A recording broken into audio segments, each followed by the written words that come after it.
आज हमारे साथ हैं संजीव कुमार जी, डायरेक्ट सेलिंग के दिग्गज हैं, AWPL जैसी तेज बढ़ती कंपनी के MD CEO हैं। और आज इनसे डायरेक्ट सेलिंग से लेकर MLM और हर वो सवाल हम पूछने वाले हैं जो हमने आपने देखे हैं, सुने हैं, हमारे मन में है और हमने उठाए हैं। बहुत बहुत स्वागत सर आपका। बहुत बहुत धन्यवाद शुभंकर सर आपका कि आपने मुझे ये मौका दिया। देखिए, ये मौका कठिन सवालों को लेकर है और ये सवाल इसलिए हैं क्योंकि डायरेक्ट सेलिंग हो या MLM हो, पिरामिड इंडस्ट्री हो, चेन इंडस्ट्री हो, इन इंडस्ट्री को लेकर हमारे आम लोगों में एक धारणा बन गई है कि ये गरीबों को लूटने वाली इंडस्ट्री है। ये वो इंडस्ट्री है जहां पर लोग सूट बूट पहनकर आते हैं, बड़ी बड़ी बातें करते हैं, हवाबाजी करते हैं और सपने दिखाकर उनकी जड़ें खोद देते हैं जिससे वो निकल नहीं पाते। तो शुभंकर सर, जैसे कि आप कह रहे हैं कि ये गरीबों को सपने दिखाने वाली इंडस्ट्री है, मैं बिल्कुल सही कहता हूँ कि हाँ, हम सपने दिखाते हैं। लेकिन जैसा कि आपने कहा कि लूटने वाली इंडस्ट्री है, तो लूट को हम कैसे समझे? लूट का मतलब होता है जब कोई किसी व्यक्ति से कोई पैसा लेके उसका लॉस कर दे, उसको हम लूट कहेंगे। हमारी इकलौती ऐसी इंडस्ट्री है जहां लूट के नाम पे हम सर सपने दिखाने के नाम पे 54 और 50 पैसे तक नहीं लेते हैं, क्योंकि हम जो भी उसे देते हैं, जो भी ethical product based direct selling company है, वो किसी के पास भी जाती है तो उसको एक उत्पाद देती है, प्रोडक्ट देती है और प्रोडक्ट का प्राइस समझाती है, प्रोडक्ट समझाती है। तो वो व्यक्ति सपनों के पैसे नहीं देता सर, प्रोडक्ट के पैसे देता है। प्रोडक्ट उत्पाद खरीदने के बाद उसका मन करे तो डायरेक्ट सेलिंग करे, मन ना करे तो प्रोडक्ट यूज़ करे, अपने घर पे रहे, कभी भी डायरेक्ट सेलिंग ना करे। ऐसे बहुत से लोग हैं, सिर्फ हमारे कंज्यूमर हैं, हमारे डिस्ट्रीब्यूटर नहीं है। डिस्ट्रीब्यूटिंग करना उसकी मर्जी है कि वो प्रोडक्ट डिस्ट्रीब्यूट करे, नेटवर्क बनाए, कंपनसेशन प्लान में आए, पैसे कमाए, सपने पूरे करे या ना करे। तो हम इकलौती इंडस्ट्री है सर जो 1 रुपया नहीं, 1 पैसा भी नहीं लेते हैं किसी को। तो यहाँ मैं आपको टोकूंगा, ये जो बीते कुछ समय में MLM के वीडियोस आए जिसपे कई सारे टीवी चैनल्स ने फैक्ट चेक किया, जिसके वीडियोस कोरोना से तेजी से वायरल हो रहे हैं अगर मैं कहूं तो सोशल मीडिया भरा पटा है कि 1 महीने में 100 करोड़ कमा लिया। लोग कह रहे हैं कि भाई साहब, इनको देख के तो अंबानी जी शर्मा रहे होंगे। इस तरह की हवाबाजी चल रही है। इनमें और डायरेक्ट सेलिंग में क्या अंतर है? ये जो वीडियो था सर, जिस व्यक्ति का था, जो भी उसने बोला, मैं कह सकता हूँ वो सफल व्यक्ति है डायरेक्ट सेलिंग का, लेकिन एक्सप्रेस करने का ढंग उसका सही नहीं था। लेकिन अगर मैं कहूँ 100 करोड़ का उसने टर्नओवर बताया था, जिसके उसने बाद में एक बड़े चैनल पे जाके प्रूफ भी दिए कि मैं 100 करोड़ का टर्नओवर करता हूँ, उस टर्नओवर में मेरा गवर्नमेंट को इतना GST जाता है, या मैंने ये कार खरीदी है, या मैंने ये मेरी लाइफ स्टाइल है, ये जिंदगी जीता हूँ। पर हम उसे कह सकते हैं वो एक सफल व्यक्ति है, तथ्यों के साथ सफल है, उसके पास सारे तथ्य और हमने भी उसकी जांच पड़ताल कराई है। लेकिन उसका जो एक्सप्रेस करने का तरीका था वो थोड़ा अलग था। मैं कह सकता हूँ कि हर व्यक्ति का अपना अपना सफलता, हर व्यक्ति कैसे एक्सप्रेस करता है ये उसके ऊपर होता है। सफल व्यक्ति अपनी सफलता को कभी कभी बहुत एक्साइटेड हो जाता है, बहुत मोटिवेट हो जाता है। और हमारे यहाँ लोग सर, तकरीबन लोग जो सफल होते हैं और जब उन्हें सफलता मिल जाती है तो रियली वो इतने मोटिवेट हो जाते हैं कि उस मोटिवेशन में कुछ वो भी कह जाते हैं जो उन्हें नहीं कहना चाहिए था। तो जैसे यही, मैं रवि शर्मा का नाम ले लेता हूं, आप नहीं ले रहे हैं, मैं नाम ले लेता हूं, क्योंकि रवि शर्मा या बाकी लोगों पर यह आरोप लगता है कि ये जो हवाबाजी होती है, इसी हवाबाजी में गरीब आदमी फंस जाता है। ये जो कहा गया कि 100 करोड़ मैंने कमा लिए, देखो मेरे पास प्राइवेट जेट है, मेरे पास ये गाड़ियां हैं। सर मैं फिर कह रहा हूं, उसने ये नहीं कहा मैंने 100 करोड़ कमा लिया। हाँ, उसने ये भी ना कहा मेरे पास प्राइवेट, बट गाड़ियां तो दिखाई, वो सारी गाड़ियां, हाँ, गाड़ियां दिखाई, चार्टर दिखाया। नहीं, चार्टर नहीं दिखाया, तो 2-3 गाड़ियां हैं उसके पास, ये सही है, वो गाड़ियां हैं। लेकिन जो मैसेज गया, मैं जो गरीब आदमी की बात कर रहा हूं, जो मैसेजिंग गया वो ये गया कि इतना सब कुछ हो सकता है। और जो मैंने कहा ना, गरीब को सपने दिखाकर बेवकूफ बनाने वाला, वो इसीलिए आता है क्योंकि गरीब आदमी को लगता है यार मैं भी ऐसा बन जाऊंगा। सर हम सपने दिखाते हैं, मैंने कहा सपने दिखाने की एवज में हम गरीब आदमी से कुछ 1 रुपया भी नहीं लेते और हमारे यहाँ सपने लोग पूरे भी करते हैं। रवि शर्मा भी उन्हीं में से जिसने सपने पूरे किए। रवि शर्मा के पिताजी ने डायरेक्ट सेलिंग ज्वाइन की थी। रवि शर्मा किसी और प्रोफेशन में था, उसके पिताजी का बनाया हुआ नेटवर्क उसको मिलता है, फिर उसके साथ वो काम करता है। तो जो नेटवर्क उसके पिताजी ने बनाया था उसका रेमोनेशन उसको आता है, अच्छे अमाउंट में आता है, और वो एक 25 साल पुरानी कंपनी में काम कर रहा है। सर वो 25 साल पुरानी कंपनी जब आई थी ये कंपनी, तब उसके पापा शुरू में डायरेक्ट सेलिंग में आ गए थे। हाँ, मैं कहता हूं कि उसका जो एक्सप्रेस करने का तरीका है वो इतना सही नहीं था। ये मैं भी मानता हूँ। और इसके लिए हम लोगों ने भी, जैसे हम एसोसिएशन का प्रेसिडेंट हूँ ADCI का, तो हमने भी एक गाइडलाइंस बनाई है कि अगर कोई व्यक्ति सफल हो जाए तो उसे अपने आप को कैसे एक्सप्रेस करना चाहिए। वो कलात्मक था थोड़ा, फिल्में भी बनती हैं सर, सारी स्टोरी रियल नहीं होती, चाहे संभाजी महाराज पे बनी हो, उसमें भी कुछ दृश्य डाल दिए जाते हैं। तो कुछ ऐसे दृश्य उसके साथ हो चुके हैं जो उसने बताया, उसका तरीका ऐसा था कि लोगों को लगा, लेकिन उसने ऐसा कोई बात नहीं कही जो अनऑथेंटिक थी। ठीक है, हम अगर इसको सीरियस पे लाते हैं, मीम मटेरियल से आगे बढ़ते हैं। डायरेक्ट सेलिंग को आप कह रहे हो कि ये आर्थिक सशक्तिकरण का जरिया है, लेकिन हम जब पढ़ रहे थे तो FTC के आंकड़े कह रहे थे कि इसमें 90% लोग ऐसे होते हैं जो नुकसान में होते हैं। बड़े लिमिटेड लोग हैं, जो ऊपर वाला आदमी है वो तो पैसा कमा रहा है, जिसमें आप एग्जाम्पल दे रहे हो, बट जो नीचे आता जा रहा है वो केवल सपनों में जी रहा है और उसके सपने टूट जा रहे हैं। ये बिल्कुल 100% सर गलत बात है। मुझे नहीं पता ये आंकड़े कहाँ से निकालते हैं, इनको कौन निकालता है। सर नुकसान का मतलब होता है लॉस ऑफ माई मनी। नुकसान हो ही नहीं सकता, अगर मेरा पैसा का लॉस नहीं है तो मेरा नुकसान कैसा है। मैंने कहा यहाँ पर हम किसी को भी अपॉर्चुनिटी देते हैं कि सबसे पहले आप उत्पाद खरीदिए और इसका ये MRP है, ये DP है, उसको पहले दिखाते हैं कि इसका ये प्राइस है। ऐसे भी नहीं कि उससे प्राइस छुपाते हैं या प्रोडक्ट छुपाते हैं। व्यक्ति खरीदता है, किसी का इंटरेस्ट होता है, वो काम करता है। काम करने में सर यहाँ बहुत मेहनत लगती है, स्किल डेवलपमेंट करनी पड़ती है, पर्सनैलिटी डेवलपमेंट करनी पड़ती है, कम्युनिकेशन स्किल डेवलप करनी पड़ती है, ट्रेनिंगें लेनी पड़ती है, दिन रात भागना पड़ता है। बहुत ज़्यादा मेहनत का काम है सर डायरेक्ट सेलिंग, तभी लोग यहाँ कैरियर बना पाते हैं, बहुत ज़्यादा मेहनत का। तो जो लोग नहीं बना पाते, वो जो उस लेवल की ट्रेनिंग नहीं लेते हैं, उतनी मेहनत नहीं कर पाते हैं, तो वो उत्पाद खरीद के रह जाते हैं, लेकिन लॉस तो उनका नहीं हुआ सर। लॉस तो जब है जब किसी के मनी लॉस हो, किसी के पैसे का लॉस हो, तो मैं मानता हूँ कि हाँ इंडस्ट्री ने लॉस दिया। सर आपने मुझे जो 1 रुपया भी दिया उसका भी मैंने आपको प्रोडक्ट दिया है, और यहाँ पर अगर आपने नेटवर्क बनाया और आपको पहली इनकम आई, वो आपका प्रॉफिट है। ये दुनिया की इकलौती इंडस्ट्री है सर जो फ्रॉम द फर्स्ट डे आपको प्रॉफिट देती है। नहीं, बट जैसे इसको लेकर एक परसेप्शन है कि ये पिरामिड लेवल पे काम करती है कि आप नीचे 5 आदमी जोड़िए, उसके नीचे 5 जोड़ेंगे, ऊपर वाला जो बैठा है उसको पूरे नीचे कमीशन मिलेगा। ट्रेनिंग के नाम पर आपने कुछ इनिशियल पैसा ले लिया, उसके बाद जो सामान दिया वो मार्केट रेट से ज़्यादा महंगा था। तो जो नीचे वाला आदमी है, मान लीजिए ऊपर वाला आदमी तो मज़े में है, बट जो 10 चेन नीचे आया उसका कैसे मुनाफा? सर आपने मुझसे 3 क्वेश्चन पूछ लिए इसमें। शुभंकर सर, सबसे पहले तो हमारी इंडस्ट्री की गाइडलाइंस 2021 में भारत सरकार द्वारा रिलीज की गई हैं, और उसमें एक ही चीज़ है कि फ्री ज्वाइनिंग। हम किसी को 1 रुपया नहीं लेते, ना ट्रेनिंग के नाम का, ना किसी मटेरियल के नाम का। हम प्रोडक्ट देंगे तो ही पैसा लेंगे, और प्रोडक्ट का ही पैसा लेंगे। दूसरी बात सर, पिरामिड का जो परसेप्शन है, ये आज तक कोई समझ नहीं पाया what is the pyramid. Sir pyramid होता है कि जैसे किसी के नेटवर्क में 2 लोग, 2 के 4, 4 के 8, 8 के 16, 16 के 32, 32 के 64, 64 के 128, और सबको अगर हम भरते हैं, सारों को 128 को भरते हैं, 264 को भरते हैं, जो सबको भर भर के जब इस तरीके से नेटवर्क बनता है तो लास्ट वाले आदमी को पैसा नहीं मिलता। बिल्कुल ठीक कह रहे हैं, लेकिन वो पिरामिड डायरेक्ट सेलिंग के प्रोडक्ट बेस्ड कंपनियों में होता ही नहीं है। डायरेक्ट सेलिंग की जो प्रोडक्ट बेस्ड ऑथेंटिक कंपनियां हैं, उनका मॉडल पिरामिड का होता नहीं हुआ। तो जो काम करेगा उसको पैसा आएगा, जो काम नहीं करेगा उसको पैसा नहीं आएगा। जो सर एक बर्ड्स एक्ट है, बैनिंग ऑफ अनडिपोजिटरी रेगुलेटरी स्कीम, वो इसलिए बर्ड्स एक्ट आया। ये जो पैसे का रोटेशन होता है, मनी रोटेशन, ये इस पिरामिड मॉडल को यूज करते हैं। डायरेक्ट सेलिंग कंपनी का तो पिरामिड मॉडल होता नहीं, हमें तो कैलकुलेटिव मैथमेटिकली प्लान होता है sir, mathematically calculative percentage based plan, कि आपका इतना टर्नओवर आएगा तो आपको इतना पैसा मिलेगा, इतना आएगा तो इतना मिलेगा, और नहीं आएगा तो आपको नहीं मिलेगा। पिरामिड तो तकरीबन के 100% मनी रोटेशन कंपनी यूज करती है। तो उसमें क्या होता है, जो लोग शुरू में 1-2 साल पैसा देते हैं, तो जो मनी रोटेशन कंपनी, उसकी इनकमिंग बहुत अच्छी होती है। पहले इनकमिंग होती है, 2 साल बाद ज्यादा लोग पैसा देने लगते हैं कि अरे हमें सबको डबल हो गया, ट्रिपल हो गया। तो फिर सर इनकमिंग कम हो जाती है और आउटगोइंग ज्यादा हो जाती है, और कंपनियां भाग जाती है, तो नीचे वालों को पैसा नहीं मिलता। हमारे यहाँ तो मॉडल यूज नहीं होता सर, नीचे और ऊपर वाला।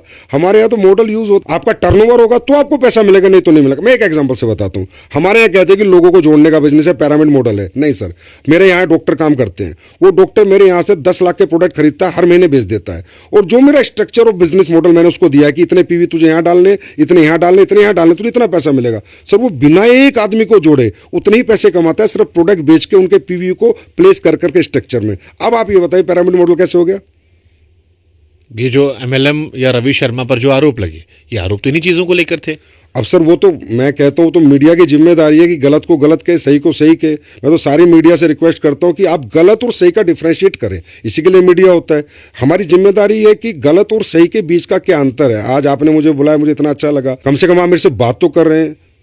नहीं, हमारी कोशिश यही थी कि तस्वीर का जो दूसरा पहलू है, क्योंकि एक वर्ग वो भी है जो इस काम को कर रहा है, उनकी भी आवाज़ है और उनको भी पहुंचना चाहिए, उनके बारे में बात होनी चाहिए, और इसीलिए वो सवाल पूछ रहे हैं। लेकिन जैसे ये सवाल है कि सपने दिखाने की बात हुई। अब अक्सर हम कहते हैं कि हमने कम समय में इतने करोड़ कमा लिए, डबल पैसा हो गया, पैसा बढ़ गया, या प्रोडक्ट जो था, जिसको हमने कहा कि प्रोडक्ट की वहां वैल्यू नहीं बताई जाती, प्रोडक्ट हमेशा महंगा होता है, प्रोडक्ट की जहां बाकी चीजों पर ज्यादा ध्यान है, चाहे वो लोग जोड़ने पर ध्यान हो या ट्रेनिंग की बात हो। तीसरा, जैसे आपने ट्रेनिंग कहा कि ट्रेनिंग के पैसे नहीं लगते। अब मान लीजिए गरीब आदमी आपके पास आता है जिसको हिंदी बोलना भी ढंग से नहीं आता, उसको उस ट्रेनिंग में लाने के लिए जो आपने कहा कि बड़ी मेहनत करनी पड़ती है, क्या आप फ्री में सब सिखा रहे हो? सर ट्रेनिंग में अगर वो आता है तो एक मॉडल, जैसे ट्रेनिंग सेमिनार होता है तो ट्रेनिंग में हम उसको बुलाते हैं। हाँ। तो ट्रेनिंग एक सिस्टम के माध्यम से होती है, कंपनी के माध्यम से ट्रेनिंग होती है सर। ऐसा नहीं कि वो पैसे दे के आता है, और रियली उसको हम ग्रूम करते हैं। हमने सर 3 साल 5 साल लगते हैं एक आदमी को ग्रूम करने में, उसका पर्सनैलिटी डेवलपमेंट, उसका उसमें तो पैसे लेते होंगे ना ग्रूमिंग के? ग्रूमिंग के तो पैसे आते होंगे। ग्रूमिंग तो सर अपने होटल में रहता है, अपने होटल में खाता है, उसके पैसे देता है, रूम में रहता है, ट्रेनिंग का कोई पैसा नहीं लिया जाता सर। वो आएगा जाएगा, उसका पैसा लगेगा। अब वो तो कान इधर से पकड़ो इधर से पकड़ो। नहीं सर, कान भाई ट्रेनिंग का पैसा तब एक स्पेशल ट्रेनिंग का कोई डाला हो। एक होटल में अगर वो वैसे भी घूमने जाता किसी होटल के अंदर तो उसको 5,000 देने थे, होटल में 3 दिन रहने के, तो वही 5,000 रुपए देता है, उसमें ट्रेनिंग और एक्स्ट्रा मिलती है ना सर। तो वो तो अच्छी बात है कि वो आया, वहां पर रहा और उसका खुद का इंटरेस्ट है। वहां भी सर कोई कंपल्शन नहीं है किसी चीज का यहाँ पर कि आपको काम करना ही है, आपको ट्रेनिंग लेनी है, आपको नेटवर्क बनाना ही है। यही सवाल गरीबों को लेकर आता है, जो सवाल उठाए जा रहे लोग। मीडिया का भी इंटेंशन किसी को बदनाम करना नहीं है, उनका इंटेंशन ये है कि जब एक गरीब आदमी जो बेरोजगार बैठा है, जो नया लड़का है बेरोजगार, उस पर काम नहीं है, जब वो देख रहा है कि एक आदमी कह रहा है करोड़ों रुपए कमा लिए, या मेरा पैसा डबल हो जा रहा है, या मैं जुड़ूंगा तो मैं अमीर बन जाऊंगा, करोड़पति बन जाऊंगा, तो उसकी जो भी जमा पूंजी है जो उसके बाप दादा ने रखी है, उसको वो बेचकर जाता है इन ट्रेनिंग करने में या इन सिस्टम का हिस्सा बनने के लिए। क्या आप ये बता सकते हो मुझे कि कितने % लोग इसमें सक्सेसफुल होते हैं? मैं सर आपसे सबसे पहले आपने कहा कि वो देखता है, हर व्यक्ति मुझे बताइए अपनी सफलता को प्रमोट कौन नहीं करता? ऐसा कौन व्यक्ति आज इतने बड़े बड़े कोचिंग इंस्टीट्यूट है, उसके अंदर लाखों रुपए करोड़ों रुपए लोग देते हैं कि मैं IAS बनूंगा, मैं IITian बनूंगा, मैं IIT JEE करूंगा, और वहाँ 5 बच्चे निकलते हैं। उन 5 बच्चों को वो कितना प्रमोट करते हैं कि देखो हमारे यहाँ पढ़ के 5 बच्चे निकले, तभी उन्हें नया बिजनेस मिलता है। मुद्दे की बात यह कि वहां पर उस सपने को पूरा करने के लिए कोचिंग इंस्टीट्यूट में उसका पैसा लगा था, पर इस डायरेक्ट सेलिंग इंडस्ट्री में उसने सपना हमने दिखाया नहीं है सर। उसके सपने जिंदा रखते हैं हम कि तुम हारो मत, तुम डरो मत। अगर तुम पढ़े लिखे नहीं हो तो भी अपॉर्चुनिटी है, तुम्हारे पास पैसा नहीं है तो भी अपॉर्चुनिटी है, तुम्हारे पास टैलेंट नहीं है, एजुकेशन बात नहीं करने की टैलेंट है, कम्युनिकेशन की टैलेंट नहीं है, सेल्स का टैलेंट नहीं है, तो भी हम आपको अपॉर्चुनिटी देते हैं। हम सपने जिंदा रखते हैं सर, सपने दिखाते नहीं कि तुम हताश मत हो। हमारे सर 40 साल की वुमेन, 50 साल के जेंट्स, ओवर 60 ईयर्स के लोग काम करते हैं, मतलब उनके सपने भी हमारी इंडस्ट्री नहीं तोड़ती, उनके सपने भी हमारी इंडस्ट्री जिंदा रखती है। इसका पैसा 1 रुपया नहीं लेती। हाँ, मैं कहता हूं कि एक व्यक्ति जो भी सफल होगा जिस भी इंडस्ट्री में, अपने आप को प्रमोट तो करेगी सर। ठीक बात है, ये कोचिंग इंस्टीट्यूट वाला एग्जांपल आपका ठीक है कि 4 बच्चे पास होते हैं, 1000 बच्चे आते हैं, उनमें से 4 कोई प्रचार करके अगले साल वो एडमिशन लेते हैं। लेकिन फिर आपने क्या कभी आप लोगों ने एनालाइज किया कि फिर आपकी इंडस्ट्री मीम मटेरियल क्यों बन गई?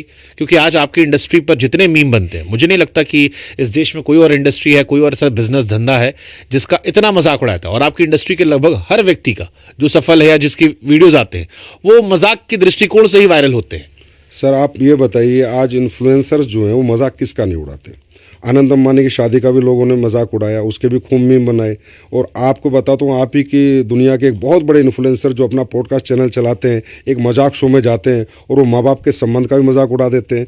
तो मजाक उड़ाना सर हमारी इंडस्ट्री का नहीं, क्योंकि हमारी इंडस्ट्री में लोग इतने दिखते हैं, हम लोग सोशल मीडिया पर इतने होते हैं, लोग रोज़ अचीवमेंट करते हैं, कोई गाड़ी खरीदता है, कोई पैसे कमाता है, कोई घर बनाता है तो वो वीडियो डालता है। अब ये बेरोजगार लोग जो इन्फ्लुएंसर है, हमारा मजाक बना के इनको पैसा मिल जाता है, तो हम कहते हैं मजाक बनाते रहेंगे, हम जिंदगी बनाते रहेंगे सर, ये बनाते रहें आगे भी मजाक, हम जिंदगी बनाएंगे मजाक बनाए। ठीक है, ये आपने अपनी इंडस्ट्री के लोगों को मोटिवेट करने की अच्छी लाइन बोली।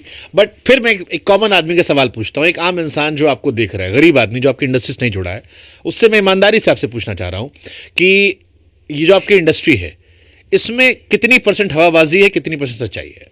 हमारी इंडस्ट्री में सर हवाबाजी, मैं कहता हूं जो व्यक्ति अचीवमेंट लेता है सर, वो एक, मैं कई बार मिडिल क्लास बच्चा आता है, अपर मिडिल क्लास बच्चा आता है, या कोई कम पढ़ा लिखा भी आता है, और वो भी एक अच्छा नेटवर्क बनाने में मेहनत करता है, दिन रात भागता है सर। यहाँ 1-1 महीना लोग घर से बाहर रहते हैं, मेहनत करते हैं, और उनका नेटवर्क बन जाता है। तो सर उन्होंने कोई ट्रेनिंग स्किल्स तो उनके पास थी नहीं, ना स्टेज स्किल्स थी कि how to express my emotions. तो कई बार इमोशंस में कूद फान भी कर देता है, जोर से ताली बजा देता है, जो बात नहीं बोलने वाली है वो भी बोल देता है, मैं एक्सेप्ट करता हूँ। लेकिन वो इसलिए सर क्योंकि उसने ये सोचा भी नहीं था कि मेरे जीवन में इतनी सफलता 5 साल में 10 साल में मेहनत करके मैं प्राप्त कर लूँगा, या मेरे सपने जो टूट चुके थे क्योंकि मैं पढ़ नहीं पाया, मेरा बैकग्राउंड स्ट्रोक नहीं था, मैं गरीब था, वो दोबारा पूरे हो जाएंगे। उस एक्साइटमेंट में वो बोल देता है, ये बात मैं भी मानता हूँ कि उसके अंदर वो इमोशन आ जाता है, क्योंकि उसके पास ऐसी कोई स्किल्स नहीं है कि how to express my emotions. हर व्यक्ति अपने अपने हिसाब से, अपने एजुकेशन के हिसाब से अपने इमोशंस को एक्सप्रेस करता है। लेकिन यहाँ पर झूठ कुछ भी नहीं है सर। यहाँ पर एक आप ला देना सर, एक चेक ला दे किसी का झूठा कि भाई इसने ये बोला इसके पास ये गाड़ी नहीं है, आप ही चलाइएगा चैनल पे, मैं बोलता हूँ कि इसने ये बोला इसके पास नहीं है। जो वो बोल रहा है उसके पास है, लेकिन उसका बोलने का तरीका थोड़ा गलत है, थोड़ा हवाबाजी कर दी क्योंकि उसने सोचा नहीं था कि मैं ये बन गया। ये बात मैं मानता हूँ, इसके लिए हमने भी गाइडलाइंस बनाई है। अब हम हर कंपनी को ठीक है, हमारे भी बहुत सारे इन्फ्लुएंसर्स हैं जो किराया गाड़ी लेके हवाबाजी कर लेते हैं माहौल दिखाने के लिए, ऐसे लोग हमने देखे हैं, जाने हैं। लेकिन मेरा कंसर्न आम लोगों को लेकर, और इसलिए मैं आम लोगों के सवाल पूछ रहा हूँ। डायरेक्ट सेलिंग में नए लोगों को भर्ती करने पर इतना जोर क्यों होता है?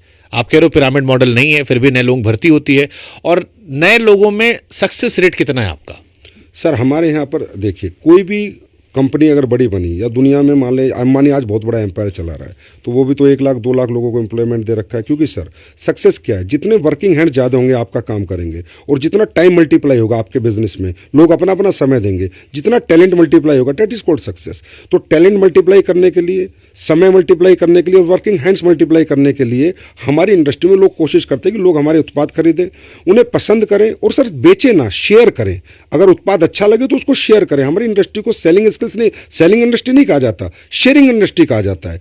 अब इसी काम के लिए अंबानी अरबों खरबों की तनख्वाह बांटता है या बड़ा कोई इंडस्ट्रियलिस्ट बांटता है। हमारी इंडस्ट्री में वो पैसा जो मीडिएटर्स का पैसा था, जो होलसेलर का पैसा था, स्टॉकिस्ट का पैसा था, रिटेलर का पैसा था, वो पैसा हम इन लोगों को दे देते उसी कंपनसेशन प्लान के अंदर, कि भाई वो पैसा जो हम दुनिया को दे रहे थे, एडवर्टाइजमेंट का दे रहे थे, वो हम आपको दे देते हैं। तो प्रैक्टिकल मॉडल ये है, नए लोगों को भर्ती करना हमारा मॉडल नहीं है। बट डायरेक्ट सेलिंग हुआ या एमएलएम हुआ, इसमें प्रोडक्ट के बारे में हमने जितने वीडियोस देखे बड़ी कम बातें होती हैं। ज्यादा बातें जो होती हैं वो मोटिवेशन की आती हैं, या मार्केटिंग पार्ट जो है वो बड़ा ज्यादा होता है। प्रोडक्ट इसमें कहाँ रह जाता है? सर हमारी इंडस्ट्री का बेस ही प्राइमरी प्रोडक्ट है। अगर हम लोगों का प्रोडक्ट में दम नहीं होगा ना, हमें कोई एक्सेप्ट नहीं करेगा सर। मैं रीज़न बताता हूँ। आज आप किसी भी दुकान से, रिटेलर से कोई प्रोडक्ट लो और आपको अच्छा ना लगे, आप क्या करोगे? कंज्यूमर में जाकर उसकी कंप्लेन कर दोगे। एक आदमी ने कंप्लेन करी, एक आदमी ने प्रोडक्ट खरीदना बंद कर दिया, तो क्या फ़र्क पड़ेगा? आपको कोई फ़र्क नहीं पड़ेगा, कंपनी को कोई फ़र्क नहीं पड़ेगा। लेकिन हमारे यहाँ इतना क्वालिटी कंट्रोल हमें रखना पड़ता है कि अगर एक प्रोडक्ट भी हमने अच्छा नहीं बनाया, उसमें जो हमने कमिटमेंट किया वो नहीं दिया, वो क्वालिटी नहीं दी, एक प्रोडक्ट खराब देने से एक बंदा बात करता है तो 10 लाख लोग उसके खिलाफ बात करते हैं। तो हम तो सबसे ज़्यादा क्वालिटी कंसर्न लोग हैं सर। हमारे प्रोडक्ट आप भी यूज़ करके देखना। और मैं आपको एक बात और बताता हूँ, हमारे प्रोडक्ट ज़्यादातर पूरे अपर क्लास के लोग यूज़ करते हैं, हाई क्लास के लोग यूज़ करते हैं। ऐसी बहुत बड़ी बड़ी कंपनियां जैसे एम्बे के प्रोडक्ट आप देखोगे तो हर बड़े घर में मिलेंगे, उनका न्यूट्रलाइट आपको हर घर में मिलेगा, हर्बल लाइफ के प्रोडक्ट आपको हर बड़े घर में मिलेंगे, हमारे आयुर्वेदिक प्रोडक्ट आपको हर घर में मिलेंगे। ये अच्छे प्रोडक्ट बनाती हैं ये कंपनियां, तभी चल पाएंगी सर। क्योंकि हमारा तो रिश्तेदार के पास जाना है, दोस्त के पास जाना है, उसको प्रोडक्ट देना है। अगर अच्छा प्रोडक्ट नहीं दिया तो कल डंडा लेके भागेगा, भाई मेरे को पागल बना दिया। तो हमारे साथ काम कौन करेगा सर? हम तो 100% लोग हमें छोड़ के चले जाएंगे। फिर लेकिन मैं पूछ रहा हूं कि ये आम लोगों के लिए टिकाऊ मॉडल है? 100% सर टिकाऊ मॉडल है। आज इसके अंदर एजुकेटेड लोग आ रहे हैं सर, पढ़े लिखे बच्चे, बीटेक एमटेक करे हुए बच्चे जो 25-30 हज़ार की। तो इसलिए आ रहे हो कि बीटेक एमटेक वाले सब बेरोजगार घूम रहे हैं इस देश में, उनको नौकरी नहीं मिलती कहीं। तो ये अच्छी बात है ना सर, हम रोजगार दे रहे हैं। आप ये बात तो आज आप भी मान गए ना, वो बेरोजगार घूम रहे हैं और हम रोजगार दे रहे हैं। ये तो मैं कह रहा हूँ, ये इंडस्ट्री भारत के अंदर। आप इंस्टेंट ऑफर दिखा रहे हैं कि एक इंस्टेंट सपना कि आप आइए यहाँ हमारे साथ काम कीजिए, देखिए फलाना आदमी करोड़पति बन गया, तब आप भी बन जाएंगे। नहीं देखो सर, एक व्यक्ति को एक व्यक्ति से रिलेट करना पड़ता है। आज शाहरुख खान को देख के पूरी बहुत लोगों ने मेहनत करी, और शाहरुख खान तो नहीं बन पाए पर उस कहीं ना कहीं आसपास पहुंचे, और सब नहीं बन पाए पर कुछ तो बने। दुनिया में आइडल तो सर किसी ना किसी को बनाना पड़ता है कि इस मॉडल में काम करके ये व्यक्ति बड़ा बना।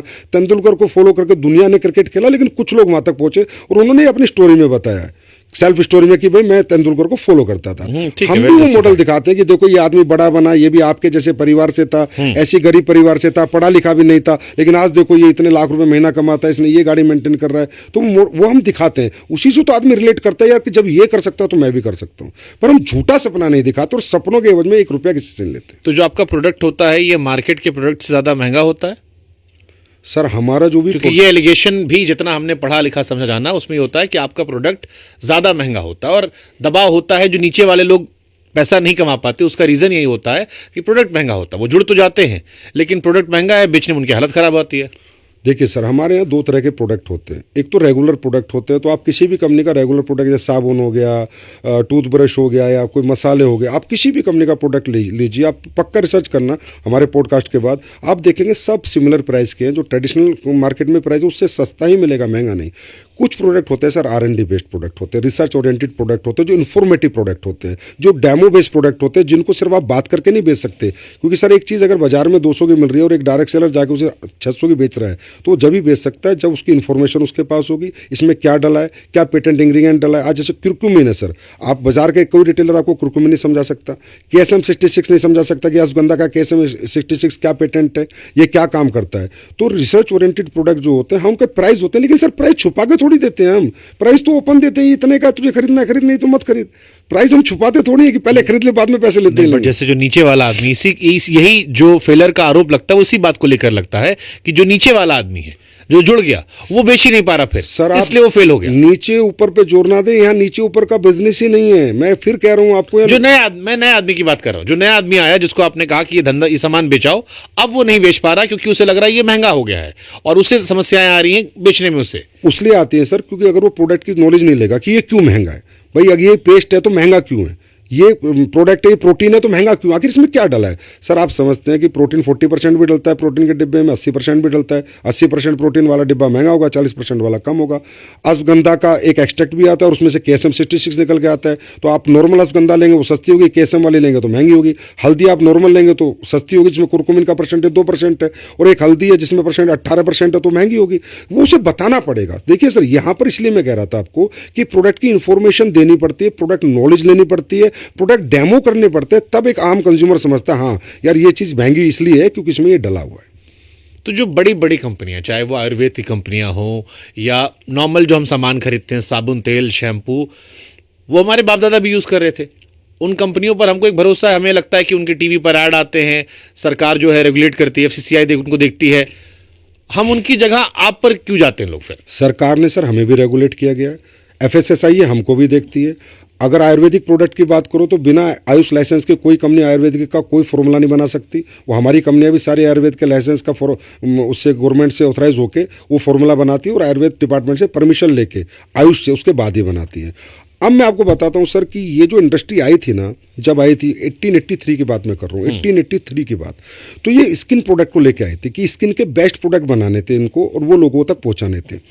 1883 में आके पहला जो रेगुलेशन आया 1972 में आया अमेरिका के अंदर। फिर एक कंपनी आती है एमवे कंपनी, न्यूट्रास्यूटिकल को सर इंट्रोड्यूस करने वाली कंपनी पूरे वर्ल्ड में। जब लोग जानते नहीं थे कि न्यूट्रास्यूटिकल बॉडी में क्यों ज़रूरी है, क्या विटामिन की डेफिशिएंसी होती है, क्या मिनरल की डेफिशिएंसी होती है, लोग नहीं जानते थे ना, ये इंट्रोड्यूस किया एमवे ने। तो वो प्रोडक्ट सर कॉस्टली बने थे, रिसर्च ओरिएंटेड बने थे।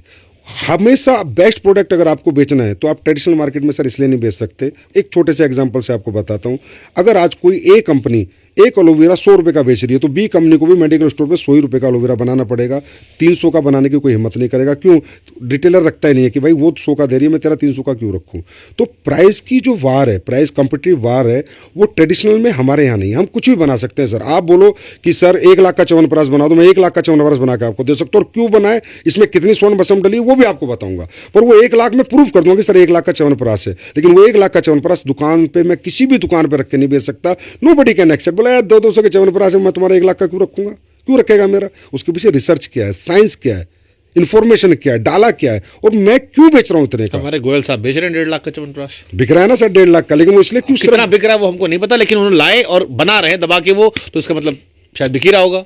अब बिक रहा होगा नहीं बिक रहा होगा वो तो गोयल साहब जाने, लेकिन 1.5 लाख का च्यवनप्राश तो बनाया ना। हाँ, खिलाया नहीं उन्होंने, हमें लेकिन दिखाया था। वो 1.5 लाख का लेकिन वो 1.5 लाख का च्यवनप्राश आपको किसी भी रिटेल स्टोर पे नहीं बिक सकता। क्यों बेचेगा नहीं, रिटेलर ही नहीं बेचेगा, क्योंकि रिटेलर के पास 50 कंपनियों के च्यवनप्राश है, वो सब 250-300 के रेंज में है, तो 1.5 लाख का वो रखेगा नहीं सर। सबसे पहली बात तो अगर उनको भी बेचना होगा तो अपने सेल प्लेटफॉर्म से बेचेंगे, यही कहते sir direct selling.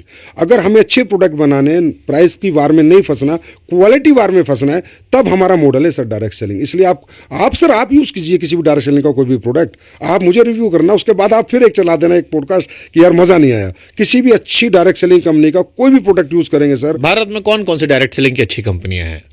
Sir Amway है, हर्बल लाइफ है, वेस्टीज है, RCM है, शॉपनेट है, दारजूव है। RCM रवि शर्मा वाली? हाँ 25 साल पुरानी है सर, अच्छी कंपनी है उसकी सर। उसकी तो मैं आपको बताऊं बाजार से सस्ते प्रोडक्ट है, उस कंपनी ने इतनी रिसर्च करी हुई है। अगर बाजार में साबुन 50 की है तो उसकी 35 रुपए की है। मैं रियली आपको बता रहा हूँ।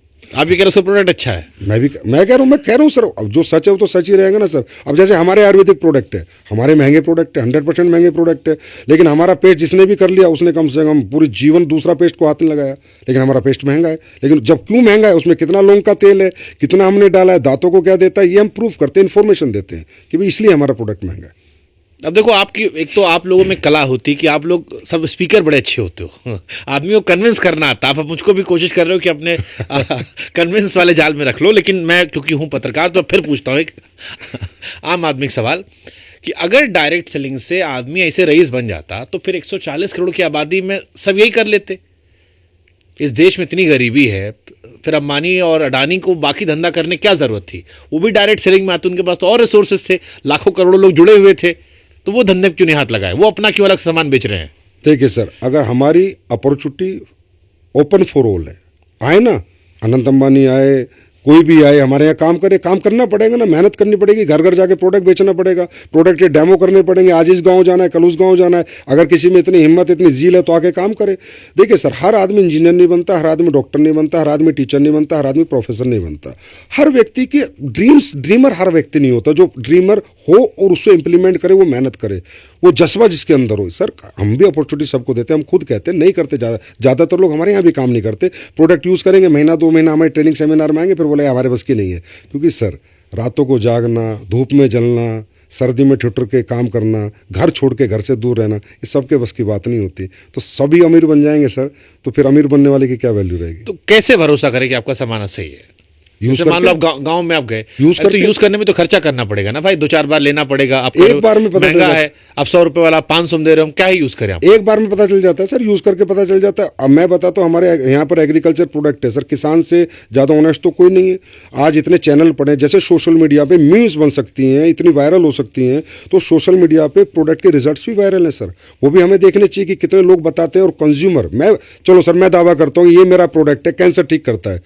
मैं बिल्कुल दावा नहीं करता, झूठ बोल रहा हूँ। और मैं ये दावा जीवन में नहीं करूंगा कि मेरे प्रोडक्ट से कैंसर ठीक होता है, मेरे प्रोडक्ट से लीवर साइरोसिस ठीक होता है, या मेरे प्रोडक्ट से किसी को बेऔलाद को बच्चा हो सकता है। एज ए कंपनी मैं दावा नहीं करता, लेकिन जिस कंज्यूमर ने लिया है और वो दावा कर रहा है और वो अपनी रिपोर्ट शेयर कर रहा है, उसको हम कैसे डिनाई कर सकते हैं? सर कैंसर कैसे ठीक हो सकता है?